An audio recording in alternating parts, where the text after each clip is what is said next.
What would you do if your nosy neighbor turned your private pool into her personal resort, complete with wine, music, and a guest list? That's exactly what happened to me when I moved to a quiet stretch of farmland, chasing peace after years of city chaos. I'm Jack, and this is the story of how I fought a war against an entitled HOA queen named Linda, armed with nothing but patience, a security camera, and a tank of biodegradable bubble foam. 2 years ago, I bought a chunk of land in the middle of nowhere, open fields, endless skies, and silence broken only by the rustle of corn or the cluck of my hens. I built a modest farmhouse, a few animal pens, and a small in-ground pool for my grandkids' summer visits. It wasn't fancy, just a slice of heaven I'd earned. But peace, I learned, attracts chaos like moths to a porch light. Linda showed up when I was still building the pool deck, leaning over my fence like she was inspecting a public park. "Hope you're making this something the neighborhood can enjoy," she said, her voice dripping with expectation. I laughed, thinking she was joking. "Only if the cows want to swim," I shot back. Her smile didn't budge, but her eyes scanned my yard like she was pricing it for auction. She muttered something about community standards and walked off. I brushed it off. Maybe she was just nosy, maybe a bit eccentric. I was wrong. The first trespass hit like a slap. I'd gone to town for supplies on a scorching summer day, locking the gate and covering the pool with a safety net. When I got back, the gate was wide open, the net tossed aside like trash.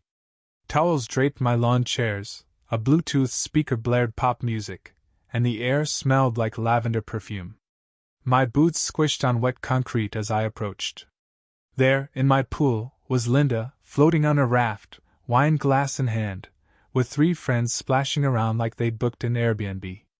I stood there, dumbfounded, until Linda spotted me and waved, all sunshine.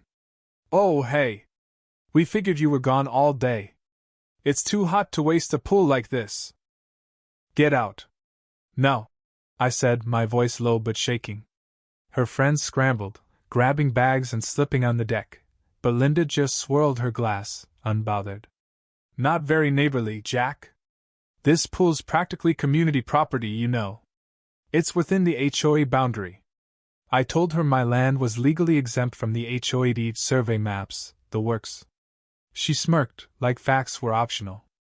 "You should be grateful we're using it." She finally climbed out, grabbed her flip-flops, and sauntered off, leaving me fuming. I thought that'd be the end, a one-off misunderstanding. Nope. The next morning, I found wet footprints on the deck, the pool cover tampered with, and my new chairs reeking of coconut oil. She'd come back, probably at night. I upgraded security, a heavy padlock, motion sensor lights, a camera aimed at the pool, and a "private property, no trespassing" sign. But Linda treated rules like speed bumps, annoying but ignorable. My cameras caught her 2 nights later climbing over the fence with a broomstick to unlatch the gate, waltzing in like she owned the place. When I confronted her, she doubled down. "You're the only one making this difficult, Jack. Everyone says this should be a shared space." "Who's everyone?" I pressed. She flinched, then called me paranoid, warning that antisocial types, like me, turn neighborhoods against them. I told her I didn't care if the entire HOA paraded through my cornfield, no one was using my pool without permission. Then came the letter, a formal HOA notice demanding I open the pool for neighborhood use, or face fines for amenities hoarding. It was laughable. I wasn't even an HOA member, but it lit a fire in me. I called the county, confirmed my land was untouchable, and tacked zoning maps in my shed for the next showdown. Linda, though, got bolder. One day, I came home to find a new keypad screwed onto my gate, locking "saw me, saw out."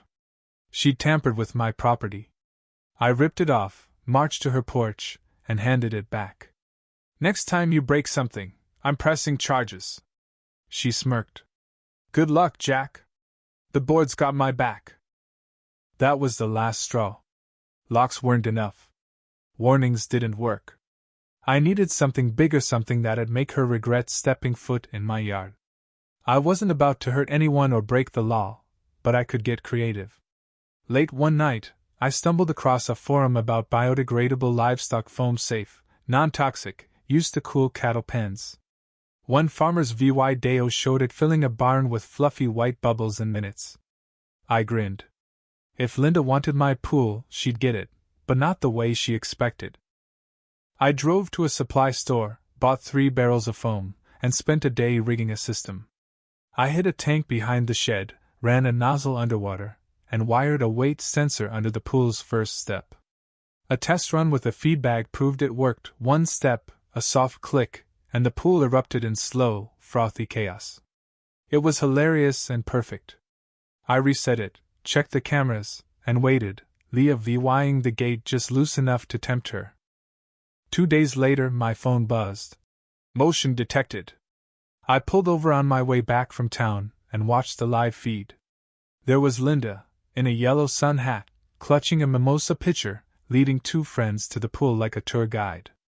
They stepped in, laughing oblivious. As Linda hit the second step, the sensor clicked. 10 seconds of silence. Then, a gurgle from the deep end. Foam shimmered at the edges, then surged, swallowing the pool in a sudsy tsunami. Linda froze, waist deep, as bubbles climbed her chest. "What is this?" she shrieked, slapping at the foam.